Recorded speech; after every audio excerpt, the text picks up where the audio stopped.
দীর্ঘ প্রতীক্ষা ও শঙ্কার অবসান ঘটিয়ে বুধবার বাংলাদেশ সময় দুপুর ২টা ৫৮ লন্ডনের হিথ্রো আন্তর্জাতিক বিমানবন্দরে পৌঁছায় বেগম খালেদা জিয়াকে বহন করা কাতার এয়ারওয়েজের বিশেষায়িত এয়ার অ্যাম্বুলেন্স।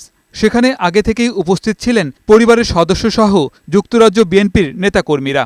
বিমানবন্দরের আনুষ্ঠানিকতা শেষে বেগম জিয়াকে ফুল দিয়ে স্বাগত জানান যুক্তরাজ্যের বাংলাদেশ হাইকমিশনের ভারপ্রাপ্ত হাইকমিশনার হজরত আলী খান।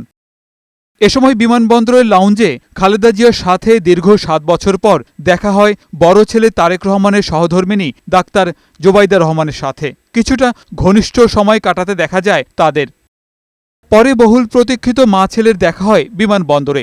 মাকে পেয়ে আবেগাপ্লুত হয়ে পড়েন তারেক রহমান।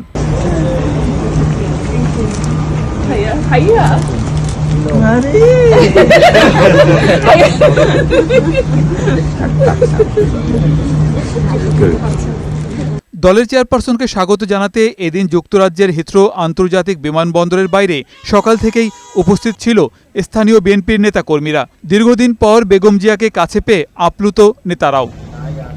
পরে বিমানবন্দর থেকে গাড়িতে মাকে বসিয়ে নিজে চালিয়ে পূর্ব নির্ধারিত লন্ডন ক্লিনিকে নিয়ে যান তারেক রহমান।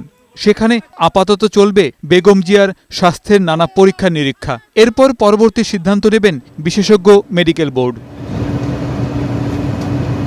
ওনারা সব টেস্ট করার পরে ওনারা যদি কয়েক ঘন্টা পরে হোক আর একদিন বা 2 দিন পরে হোক, ওনারা যদি কোনো অপিনিয়ন দেন যে ইয়েস ম্যাডামকে জনাব তারেক রহমান সাহেবের বাসায় নিয়ে যাওয়া সম্ভব, তো যদি ডাক্তাররা বলেন, এক্সপার্টিসটা বলেন যে ওনাকে বাসা নেওয়া যাবে, তখন বাসা নেওয়া হবে। আদারওয়াইজ উনি অ্যাডমিশনই থাকবে।